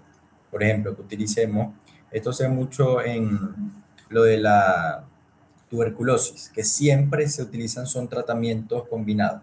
Siempre, siempre. Nunca se utiliza un tratamiento con un solo medicamento. Y esto para evitar la resistencia también. Por ejemplo, se utiliza la rifampicina, que es un inhibidor de la ARN polimerasa, y se utiliza una isoniazida, que es un inhibidor de la síntesis de la pared celular. Se utilizan las dos para, para tratar de destruir a la bacteria, que ya sabemos que de por sí es bastante difícil de destruir por dos blancos. Y esto sería que un sinergismo de sumación, porque obviamente cada uno está actuando en un sitio distinto. Por lo tanto, el efecto de cada uno va a ser mayor en conjunto que por separado. El sinergismo de potenciación, bueno, esto lo vemos más que todo, por ejemplo, en las penicilinas, que por ejemplo, la ampicilina, la amoxicilina, que se utilizan con el ácido clavulánico, que ya sabemos que el antibiótico propiamente es eso, la amoxicilina, pero el ácido clavulánico en realidad no tiene ningún efecto antibiótico, sino que se encarga de inhibir a las beta-lactamasa y esto hace que se dé una menor dosis de la amoxicilina, ya que la beta-lactamasa que la iba a destruir está inhibida. De por sí, el ácido clavulánico no tiene efecto, pero hace que se potencie la acción de la beta-lactamasa. Por lo tanto, se da una menor dosis de la amoxicilina cuando se utiliza con el ácido clavulánico. Eso ya lo vamos a ver más adelante. Debemos evitar el antagonismo, que bueno, que sean fármacos que compitan por el mismo sitio de unión. Y bueno, la indiferencia, que bueno, es cuando se dan dos antibióticos de por sí, por cada lado, y al final no se ve que aumenta o disminuye el efecto, ni se bloquea nada. ¿Cuál es la justificación de la asociación? Bueno, impedir la aparición de... bueno, mira, aquí estaba, es que yo lo estaba diciendo en memoria, de las micobacterias, como la de Mycobacterium tuberculosis. Ya dijimos el caso de la rifampicina, la isoniazida. Reducir la toxicidad, por ejemplo, cuando se combina la penicilina con un aminoglucósido. Por ejemplo, una penicilina, que hay tantas, podría ser, vamos a la amoxicilina, que es la más común, así por vía oral, y un aminoglucósido, bueno, podría ser la entamicina, la estreptomicina, la etilmicina, se combinan ellos ahí, ¿verdad? La producción de sinergia, bueno, una cefalosporina y un aminoglucósido. La cefalosporina, que ya sabemos que actúa en la pared celular, porque es de los beta-lactámicos, y el aminoglucósido, inhibiendo la síntesis de proteína.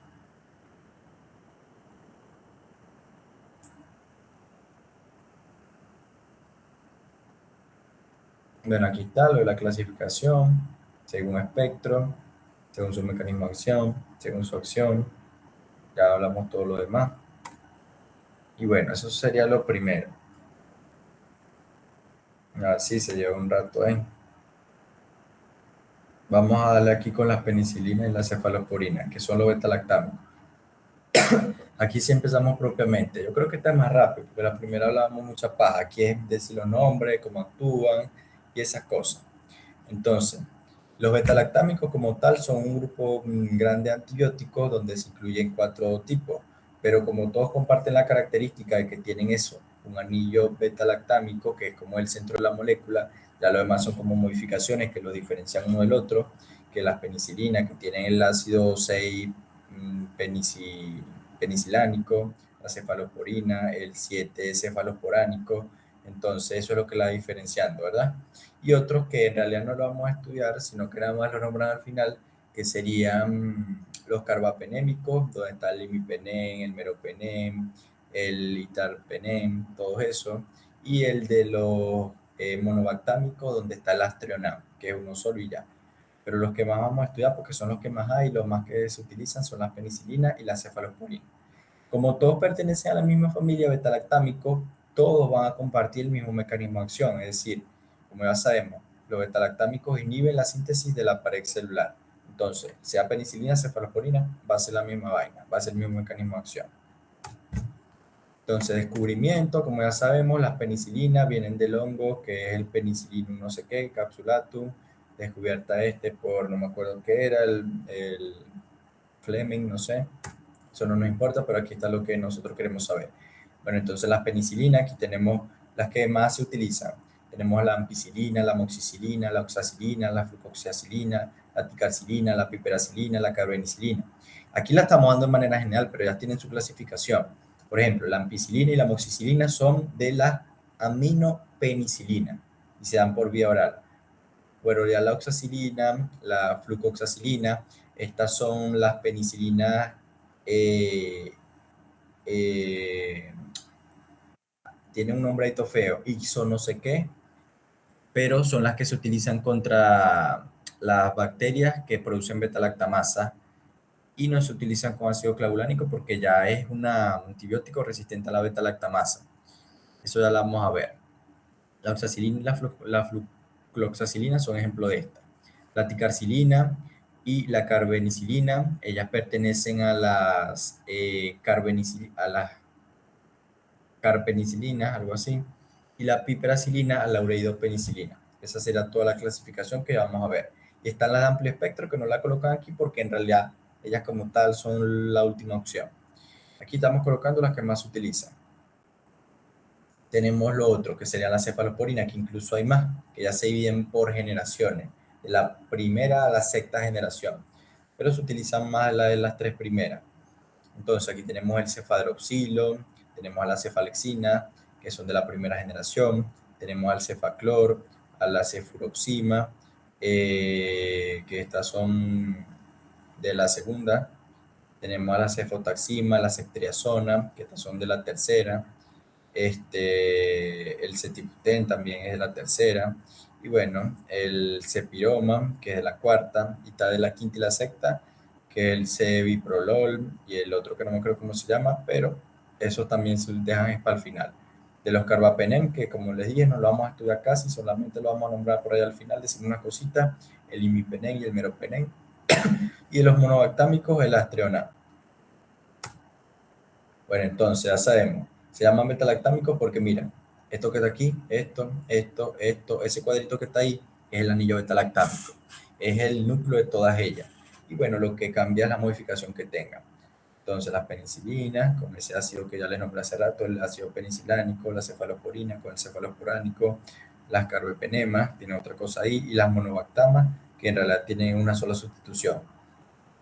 Entonces, tenemos el anillo beta-lactámico, anillo tiazolidínico y las cadenas laterales que le dan las otras características. Aquí lo vemos. El anillo beta-lactámico y cuando se le une el ácido 6-aminopeniциlánico sería que serían las penicilinas, que es la que vamos a ver de primero. Y cuando se le une el ácido 6-aminocefalosporánico serían las cefalosporinas. Pero siguen conteniendo ese anillo beta-lactámico que es lo que las caracteriza.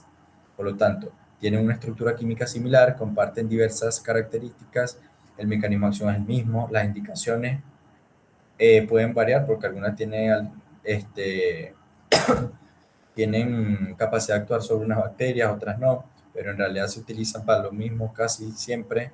Y las reacciones adversas medicamentosas incluso se comparten. Vamos a ver que la reacción adversa más medicamentosa más común de las penicilinas sería la reacción de hipersensibilidad, las alergias. Pero la de las cefalosporinas son las reacciones de hipersensibilidad cruzada. Es decir, nosotros podemos tener un paciente alérgico a la penicilina. Entonces decimos, bueno, vamos a darle una cefalosporina. No debería ser. Pero como ya sabemos que se parecen tanto, puede haber esa reactividad cruzada entre los anticuerpos que se crearon contra la penicilina actuando sobre la cefalosporina. Por lo tanto, podría dar una alergia cruzada de una penicilina con una cefalosporina. Esas son las principales reacciones adversas de ella, la hipersensibilidad. Ya explicamos el sitio de acción, ya les he dicho de hace rato que los betalactámicos, porque eso no se le puede olvidar, esa vaina, actúan sobre la síntesis de la pared celular. Aquí ya la vamos a detallar más.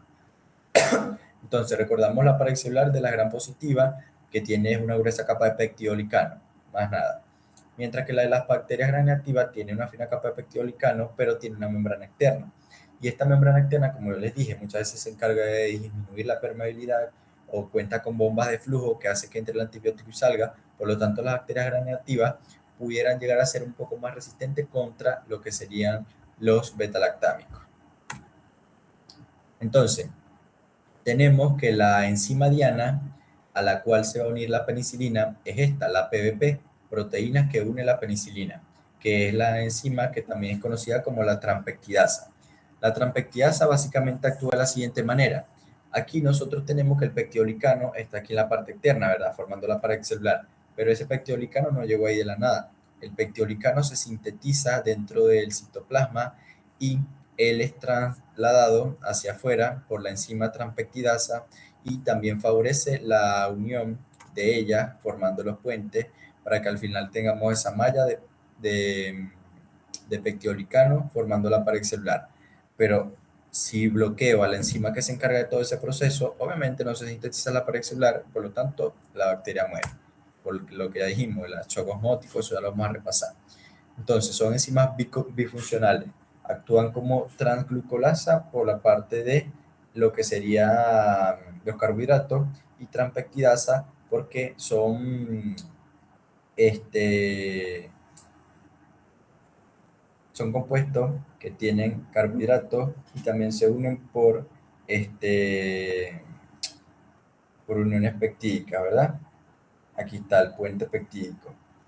Entonces, la bacteria, como bloquea la enzima que se encarga de las dos cosas, es decir, de formar las cadenas de polisacáridos y de formar los puentes peptídicos, como bloquea esas dos cosas, no se sintetiza la pared celular y la bacteria muere. Ya sabemos que se encuentra en la cara externa, en la membrana citoplasmática, y son esenciales para la síntesis de mureína, que bueno, es el pectiolicano, ya sabemos, lo mismo. Entonces aquí lo vemos, como ella actuaría por aquí más o menos, bloqueando la síntesis de las cadenas de polisacáridos que forman ese pectiolicano. Ya sabemos que lo más común es el ácido acetilmuránico, por eso también se conoce como mureína el pectiolicano, pero también puede tener otras como la acetilglucosamina, diaminopimélico, pero bueno, ya sabemos que el más importante es este. Si bloquea su síntesis, no se sintetiza la pared.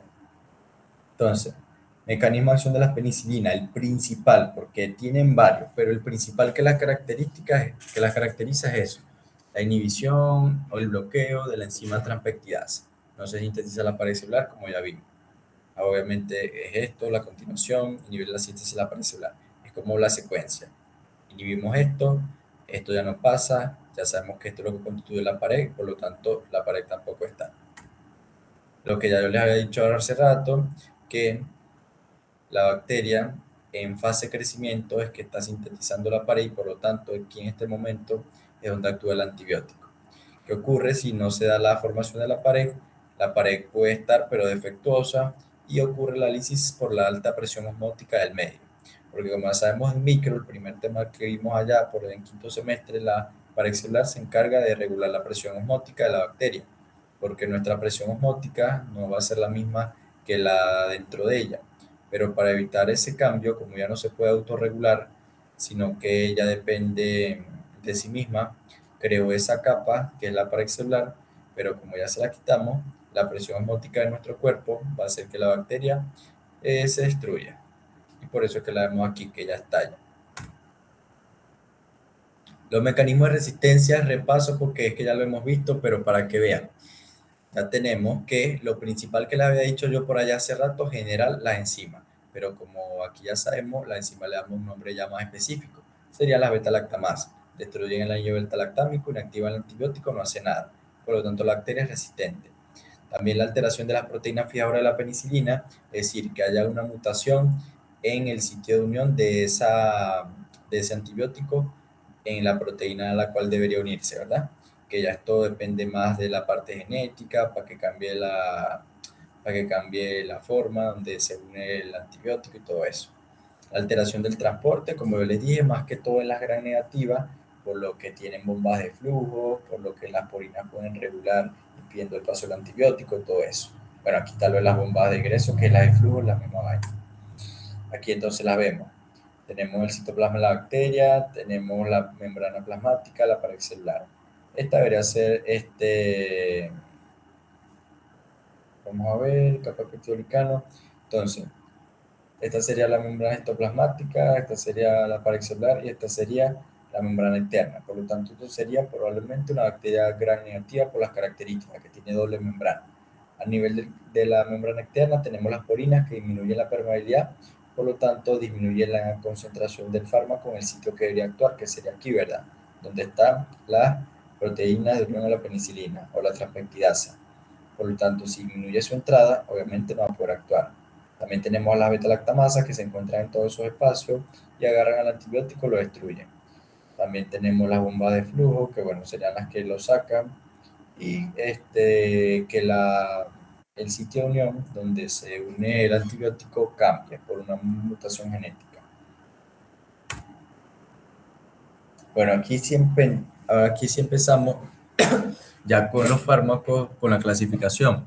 Entonces, ya dijimos que la podemos clasificar, ya hemos dicho dos clasificaciones de estos antibióticos, de acuerdo a su estructura química, beta-lactámico, de acuerdo a su mecanismo de acción, inhiben la síntesis de la pared celular. Ahora vamos a clasificarlos de acuerdo a su espectro. Entonces, tenemos las de amplio espectro, que serían estas, las primeras, las benzilpenicilinas. Entonces, la benzilpenicilina, tenemos a la penicilina G acuosa, que es la que está en el caso, ¿verdad?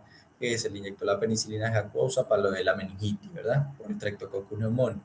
Entonces, también tenemos otra, que es la penicilina procaínica y la penicilina benzatínica. ¿Cuál es la diferencia? Todos se administran por vía parenteral, pero la vía parenteral de la penicilina procaínica y la benzatínica es intramuscular, mientras que la penicilina G acuosa es intravenosa. Eh, ¿Cuál es el espectro? Ya dijimos que son de amplio espectro. ¿Y por qué? Miren todas las bacterias con las que puede actuar. Sobre cocos, gram positivo, gram negativo.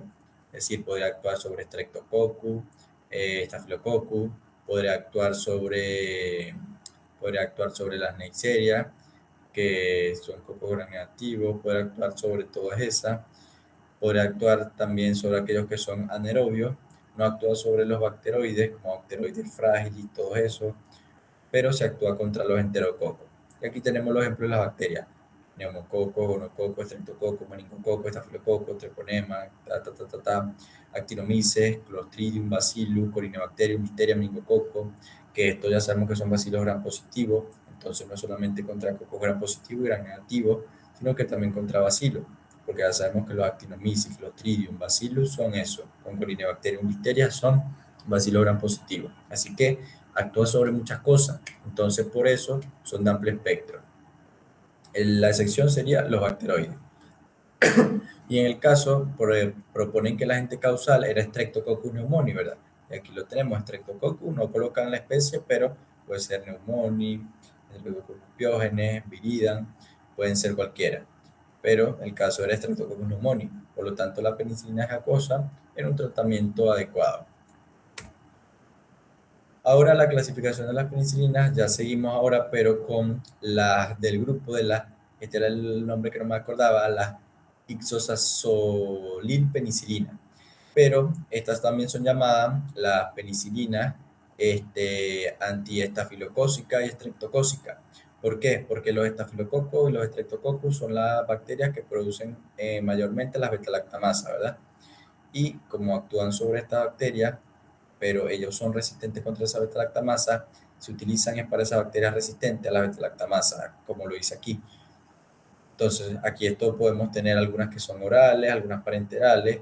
Entonces, lo que yo les dije, estafilococcus gram positivo, como epidermidis, que son las mismas bacterias que las penicilinas G, pero menos efectivas.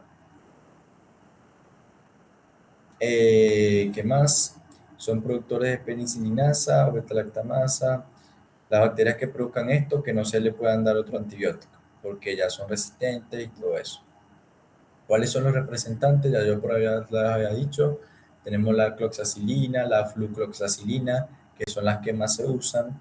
Anteriormente se utilizaba mucho esto, la meticilina, pero por el mal uso que se le dio en las épocas donde nos hacían todas las recomendaciones para el tratamiento con los antibióticos, no se hacía antibiograma, no se hacía cultivo. En la época de los 90, cuando comenzaron a salir todos esos fármacos, que se da el antibiótico a lo que fuera, sin saber nada. Bueno, como uno de los primeros fue la meticilina, todas las bacterias, la mayoría, eh, llegaron a desarrollar resistencia contra la meticilina.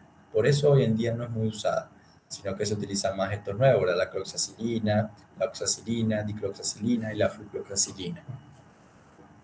Estos no son efectivos contra los enterococcus y contra la listeria, a diferencia de los de amplio espectro que, mira, si van contra la listeria, contra los enterococos.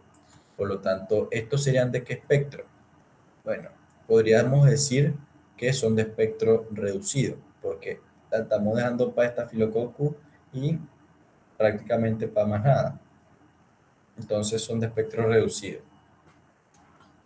Ahora vamos con la otra clasificación. Bueno, si seguimos con la misma clasificación de acuerdo al espectro. Estas estarían en un espectro intermedio. Entonces, ya vimos la de amplio espectro, las benzilpenicilinas, porque miren todo sobre lo que actúa. Aquí tenemos los ejemplos. Ya dijimos que todas son por vía parenteral. Ya les dije cuál era intravenoso, ya les dije cuál era intramuscular. Tenemos aquí la de espectro reducido, que son las ixosanzolilpenicilina, que actúan solamente sobre los estafilococcus gram positivos, como epidermidis, resistentes contra la beta-lactamasa. Y ahora seguimos con la de espectro intermedio, que aquí tenemos las aminopenicilinas, las carboxipenicilinas, las ureidopenicilinas y las amidinopenicilinas. Los ejemplos aquí sí son menos. Tenemos que las aminopenicilinas, la ampicilina y la amoxicilina, que es la que les gusta más mandar a los pediatras, ¿verdad? Tenemos que estas las administraciones son por vía oral, solamente por vía oral. Y el espectro vemos que son contra varias bacterias. Hemófilos influenza, Escherichia coli, Proteus, Listeria, Salmonella, Helicobacter pylori y Shigella. Y bueno, por ejemplo, hemófilo influenza, que es muy común en que sería las gripes de la infancia, por eso los pediatras mandan mucho eso, la amoxicilina para esa gripe. Tenemos ahora las carboxipenicilina, donde tenemos a la carbenicilina y la anticarcilina, que ya también la habíamos nombrado por allá. Ellas sí son por vía parenteral y ellas actúan sobre gran negativos, bacilos gran negativos como pseudomonas, junto con la ureidopenicilina. Algo que no habíamos nombrado ni con la de amplio espectro, ni con la de la isosazolilpenicilina, sino que la estamos nombrando específicamente con estas dos. Entonces, si le diera un caso donde tenemos un paciente con pseudomonas, le podríamos colocar alguna de las carboxipenicilinas o las ureidopenicilinas que tienen ese efecto antiseudomónico, ¿verdad? Y también actúan, como lo dice aquí, las carboxipenicilinas sobre las mismas que las aminopenicilinas, pero el espectro es menor, son menos activas contra eso, pero siguen manteniendo un poco de esto. Pero lo que la más caracteriza es contra la pseudomonas. Los ejemplos ya lo dijimos, carbapenicilina y ticarcilina. La uridopenicilina, solamente hay uno, sería la piperacilina, y es por vía parenteral también. También retiene el espectro de la ampicilina y contra la pseudomona. Esta mira, que la vemos aquí, que tiene la capacidad de actuar sobre los enterobacter, que no actuaba lo de esto. A ver, no, que no actúa cuál. Bueno, esa. Los bacteroides que no actúan los primeros. pero igualmente el espectro sigue siendo ahí intermedio, no tiene tantísimas para clasificarla ahí. Y las amidinopenicilinas tenemos una sola, el pigmencilina. Este también es por vía oral y también se utiliza para pseudomonas y enterobacter, como son dos, espectro reducido. Entonces aquí tenemos todas estas que serían de espectro intermedio y estas, como son dos nada más, reducido. Ustedes van sacando más o menos la conclusión por ahí. Entonces vamos a hablar de lo que nos gusta, que bueno, que en realidad no lo preguntan mucho, pero ajá, hay que saberlo. La farmacocinética, farmacodinámica, las reacciones adversas y todo eso. ¿Cuál es la farmacocinética? Las naturales, como las que son de origen así natural, las primeras son lábiles en los medios ácidos y la absorción es disminuida por alimento. Lo que quiere decir que cuando se indiquen esas, tienen que quedarse alejadas de las comidas. ¿Cuáles serían? Bueno, ampicilina, amoxicilina, la dicloxacilina. Estas, como ya sabemos, se dan por vía oral y bueno, tienen una buena absorción. Las benzatínicas y las procaínicas, ya sabemos que son las que se dan por vía parenteral pero intramuscular, porque la acuosa era por vía intravenosa. Por vía intramuscular se dice que tienen una absorción lenta. Así que en caso de emergencia, de esos casos graves, no se da. Por eso es que en el caso se utilizó la penicilina G acuosa o cristalina, que también la llaman, porque ya era una meningitis así complicada. En cuanto a la unión de proteínas plasmáticas, todas tienen menor al 90%, tienen una buena distribución, pero mala en el sistema nervioso central. Ya saben que eso se aplica para muchos de los fármacos, por lo de la barrera hematoencefálica, en el ojo por la barrera hematocular, que también existe, y en la próstata, bueno, también por allá.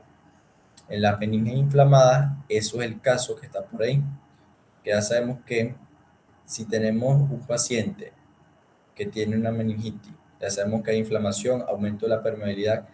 En condiciones normales, los antibióticos no atraviesan la barrera hematoencefálica, pero aquí la misma enfermedad nos favorece el uso de estos antibióticos por el aumento de la permeabilidad. Entonces, sí se podrían utilizar. Entonces, esto es lo que a veces aumenta la penetración del antibiótico. En cuanto a la vida media, la penicilina G, que es la intravenosa, 30 minutos, la ampicilina, la amoxicilina de 80 minutos, la cloxacilina de 30 a 60 minutos. Eso es solo por saber, porque ya sabemos que eso no lo pregunta nadie, porque eso no se lo sabe. Eso es imposible. La eliminación, esto también es algo muy característico de todos los betalactámicos. La eliminación principal de los betalactámicos es por vía renal, de manera inalterada, por secreción tubular 90% y filtración glomerular 10%, es decir, que es un proceso activo. Por lo tanto, una de las contraindicaciones sería ¿para qué? Para los pacientes con insuficiencia renal. Ahora vamos a ver los usos clínicos. Bueno, se utiliza mucho para la amigdalitis pultácea, que son causadas por los Streptococcus pyogenes, sobre todo, donde tenemos una inflamación de las amígdalas por esta bacteria. Y bueno, se utiliza mucho esta, como la amoxicilina, la ampicilina. Entonces, aquí vemos que le dan es la otra, como si fuera amplio espectro. Le dan, no entendí esto, ¿por qué? Porque si son un Streptococcus pyogenes y este que está aquí, y es un amplio espectro, bueno, me imagino que será caso complicado. Pero, como les había dicho, lo que pasa es que aquí debería decir el cuadrito arriba, primera opción y esta segunda opción. Pero la que más utiliza en la vida real es la amoxicilina, porque es por vía oral, no es un cuadro así tan grave y el agente causal más común es uno solo. Y también se podría utilizar una cefalosporina de primera generación, como el cefadroxilo, la cefalexina, pero esto todavía no lo hemos visto, así que no nos vamos a adelantar. Y un macrólido que tampoco lo hemos visto, así que no nos vamos a adelantar. Para la endocarditis bacteriana o infecciosa, que produce, ya sabemos, lesiones valvulares, que podría traer consecuencias, la presencia de soplos cardíacos, bueno, la estenosis de las válvulas, todo eso para evitarlo, se usa también el tratamiento. Aquí vemos que se utiliza más que todo ampicilina, se utiliza dependiendo de la agente causal, ya sabemos que el más común por ahí es Staphylococcus epidermidis, por lo tanto se utiliza la cloxacilina o la flucloxacilina, también la oxacilina. ¿Por qué? Porque ya sabemos que estos son las especiales para las que tienen resistencia contra la beta-lactamasa, ¿verdad? Que producen beta-lactamasa. Se utiliza la gentamicina, pero la gentamicina ya es de otra cosa, de los aminoglucósidos, así que eso todavía no nos vamos a ir por allá tan lejos. Esto tampoco, en realidad estos cuadros es puro ilustrativo, porque eso no se lo sabe nadie. Otro uso clínico, las infecciones respiratorias bajas. Vamos a ver, esto va a depender.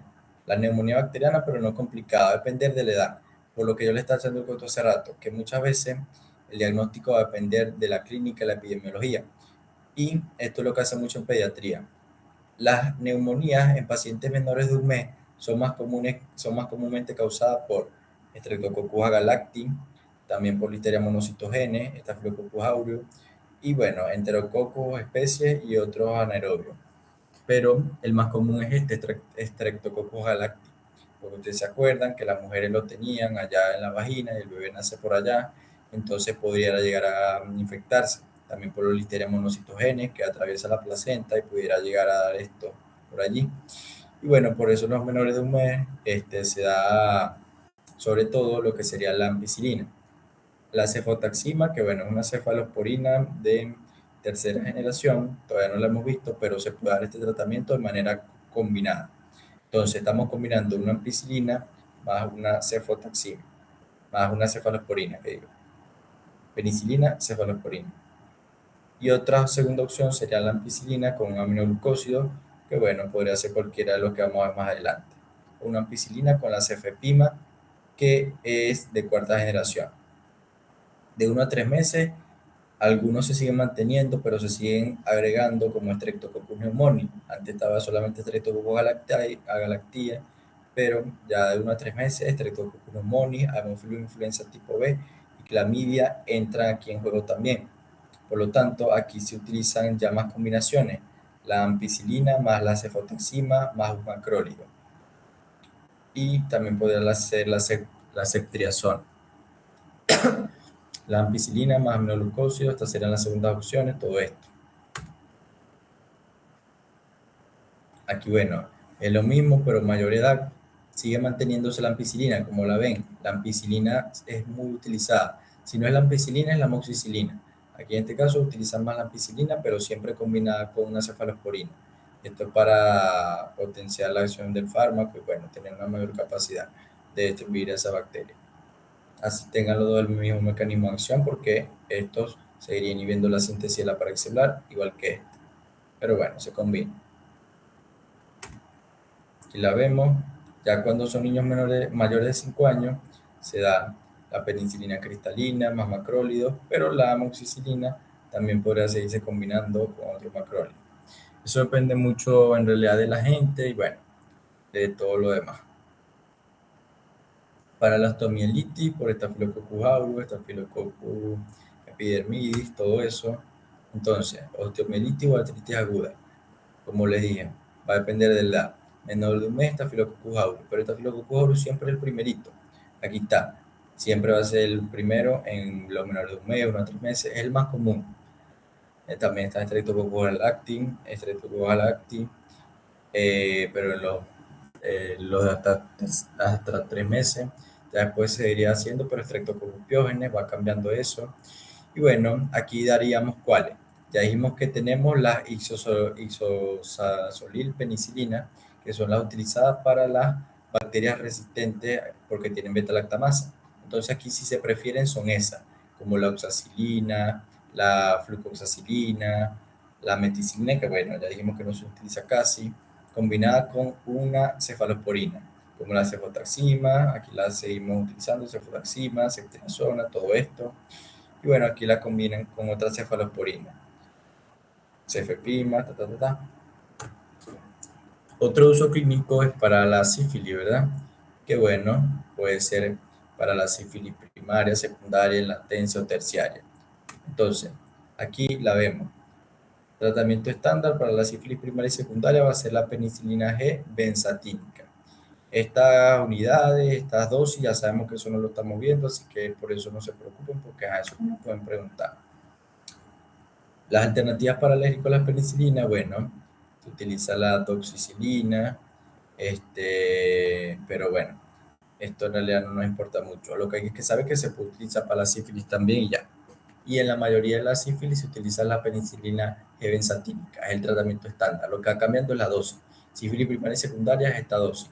Sífilis latente sigue siendo la misma dosis, pero otro régimen terapéutico.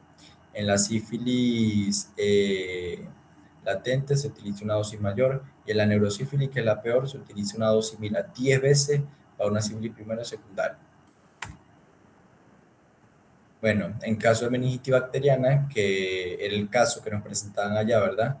Meningitis bacteriana por Streptococcus pneumoniae, que utilizaban la meningitis, que utilizaban la penicilina acuosa, ¿verdad? Bueno, estos son los signos meningios, me imagino que lo vamos a ver neurológico, lo de la rigidez nuca, el signo de Kerning, el de Brudzinski, ya eso lo verán por qué se producen esos signos en un paciente con meningitis, o lo veremos en semio 2. Entonces, la meningitis también va por edad, lo más común en los recién nacidos, Streptococcus lactis, Listeria monocytogenes, así que no solamente causan neumonía, sino también meningitis, como lo vimos en micro. Y bueno, aquí sí sigue utilizando la ampicilina con una cefalosporina, como siempre, la mayor es la cefotaxima o la ceftriaxona. Y bueno, en segunda opción, la cefepina, otra de cuarta generación, porque estas son de tercera generación. Aquí, bueno, meningitis bacteriana, pero ya mayor edad. Aquí sí se prefiere solamente la cefalosporina, cefotaxima o ceftriaxona o cefepima, que son de cuarta generación hasta de tercera, pero todavía no la hemos visto. Bueno, los inhibidores de la beta-lactamasa. Los inhibidores de la beta-lactamasa tenemos que, como yo les di al principio, son fármacos, pero que en realidad no tienen un efecto directo sobre la bacteria. Tú colocas un inhibidor de la beta-lactamasa y la bacteria va a seguir siendo su vida normal. Se va a seguir replicando todo, porque en realidad no le está causando un daño, solamente está inhibiendo a la enzima que inactiva el antibiótico. Pero como no hay antibiótico, si nada más damos el inhibidor, no pasa nada. Por eso que se utiliza combinado, de acuerdo a la bacteria. Si nos dicen que es resistente a la beta-lactamasa, podemos combinar cualquiera de estos antibióticos, la ampicilina, la amoxicilina, esas que vamos a ver ahorita, con uno de los inhibidores, que ya vamos a ver que tenemos los más comunes, el ácido clavulánico, el sulbactam, el tazobactam, ya vamos a ver las combinaciones. Entonces aquí estaríamos hablando de un sinergismo, como ya lo explicamos, un sinergismo de potenciación, porque uno solo de los fármacos es el que tiene el efecto, el otro ayuda a producir su efecto, pero con una menor dosis. Entonces, son compuestos que carecen de actividad antibacteriana, inhiben a la beta-lactamasa y se unen de manera irreversible. Lo que hacen entonces es, como bloquean a la beta-lactamasa, prevenir la hidrólisis de la enzima al anillo beta-lactámico y así impedir que esté sin activado. Y por lo tanto, puede actuar de manera eficaz contra la bacteria. Entonces, muy importante eso, de que no tienen efecto antibacteriano, se unen de manera irreversible. Entonces aquí lo vemos, el ejemplo, tenemos la beta-lactamasa, tenemos aquí a la diana, que sería la proteína unión la penicilina, la transpeptidasa, triangulfolasa, se une la penicilina, pero si está por aquí, mira, por aquí está la beta-lactamasa, las hidroliza, nos las deja entrar, bueno, al final no se puede unir correctamente aquí, pero si colocamos un inhibidor de la beta-lactamasa, bueno, bloquea esta enzima y por lo tanto esto queda libre para unirse a su sitio y hacer el efecto como si nada. Entonces, son enzimas que la pueden producir tanto los gram negativos como los gram positivos, pero la diferencia es que los gram negativos la producen de manera constitutiva y esto lo producen en respuesta a los antibióticos, los gram positivos. Ya esto lo explicamos, cómo actúa eso. Entonces tiene la acción sinérgica, ya dijimos que es un sinergismo de potenciación. Veces bacterianas cuyas enzimas son sensibles, porque ¿qué ocurre? Tenemos varios inhibidores, ¿verdad? El ácido clavulánico, el tazobactam, el sulbactam, pero hay enzimas beta-lactamasas que como que no encajan muy bien con el inhibidor. Por lo tanto, depende de la especie bacteriana también el inhibidor que se le vaya a dar, al igual que con el fármaco que se vaya a combinar. Entonces, los clavamas, que sería el ácido clavulánico, los derivados. Los derivados del ácido penicilánico, tenemos a las sulfonas, el más usado el sulbactam y el tazobactam. Aquí tenemos todo este poco nombre, pero se tienen que saber ácido clavulánico, sulbactam y el tazobactam. Estos ácidos libámicos, todos estos feos, en realidad no se utilizan casi. Mira, aquí están estos tres que son los que más se utilizan. Entonces, ¿cuáles son las combinaciones que tenemos? Bueno, ácido clavulánico con amoxicilina. Ya dijimos que era una aminopenicilina, que actuaba sobre Haemophilus influenza, Helicobacter pylori, sobre Escherichia coli, sobre Proteus, sobre esas así, ¿verdad? Sobre Streptococcus. Y el ácido clavulánico como la ticarcilina, que ya dijimos que era una que actuaban sobre la pseudomonas, que era del grupo de la carboxipenicilina, actuaba sobre las pseudomonas, mantenía el efecto de la amoxicilina, pero a menor grado. El sulbactam también se puede utilizar, pero con la ampicilina y básicamente lo mismo de la amoxicilina, porque actúan sobre las mismas bacterias. El taxobactam con la piperacilina. Entonces, esta es la que hay que saberse como tal. Ácido clavulánico, amoxicilina, ácido clavulánico, ticartilina, sulbactam, ampicilina y taxobactam, piperacilina. Entonces aquí vemos cómo es el efecto. Vamos a suponer que tenemos una bacteria que produce beta-lactamasa. Colocamos el antibiótico, la ampicilina. Vemos que la cantidad de la bacteria, mira, se sigue manteniendo, casi no le hace nada. Porque ¿qué? Colocamos el antibiótico, pero las bacterias comienzan a eliminarlos, y al final el efecto se ve muy disminuido. Y prácticamente no tenemos una disminución considerable del número de bacterias. Y cuando colocamos el surfactán, obviamente no hace nada porque él no es un antibiótico, solamente inhibe la enzima, pero no le hace nada a la bacteria. Entonces, ¿qué hacemos si lo combinamos? Ampicilina, surfactán. También podría ser amoxicilina con ácido clavulánico. ¿Qué va a ocurrir? Mira, las bacterias cayeron drásticamente, porque por un lado, la ampicilina está inhibiendo la síntesis de la pared celular y el sulbactán está inhibiendo la beta-lactamasa, que es lo que produce la bacteria para ser resistente contra la ampicilina. Entonces, estoy quitando su escudo y la estoy atacando a ella sin defensa. Ahora vamos a ver las reacciones adversas medicamentosas. La penicilina, como ya les dije, la más común era las reacciones de hipersensibilidad, las alergias, que pueden ir de alergias grado 1 a grado 4, pero la más común son las grado 1, que son las que se dan rápidamente. Entonces, ocurre por lo que ya sabemos. El determinante antigénico va a convertirse en un acteno porque se conjuga con una proteína y ahí es donde lo va a reconocer el sistema inmunológico, va a dar la respuesta inmunológica con la producción de inmunoglobulina E, el periodo de sensibilización, todo eso. Se producen estos compuestos como el penicilicoil y el pecinicolato. Y bueno, estos son como los que producen la reacción como tal. Y bueno, al final tenemos en casos graves el shock anafiláctico, ¿verdad? Tenemos otro como la citopenia, podemos tener anemia, neutropenia, esto sobre todo por la ticarcilina y la carbenicilina, es decir, la carboxipenicilina. También puede provocar una afectación a la agregación plaquetaria, trayendo como consecuencia que la persona tenga hemorragia, hipopotasemia a nivel del corazón. Esto traería un efecto muy grave porque ya sabemos que la hipopotasemia trae la producción de arritmias mortales a nivel cardíaco. Y en dado caso que se utilice una combinación como un bloqueante de los canales de potasio como la amiodarona, ese es el ejemplo que dieron por ahí, se utiliza la amiodarona que bloquea los canales de potasio. Y a su vez hay una hipopotasemia, bueno, el corazón, bueno, va a sufrir bastante, al final puede entrar en un paro cardíaco.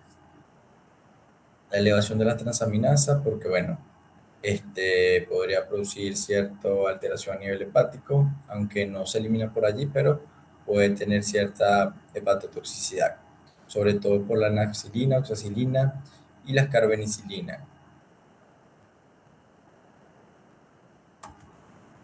¿Qué más? Convulsiones, pero más raras, colitis, inflamación del colon, pseudomembranosa, porque se forma eso ahí por el acúmulo del antibiótico algunas veces. Y bueno, trastornos gastrointestinales como náusea, vómito, lo que ya sabemos. Bueno, la cefalosporina y lo demás la dejamos para mañana, porque no, ya mucha ladilla. Sí, sí, ya la corté. Sí, ¿qué más? Igualito tenemos con Beatriz a las 9.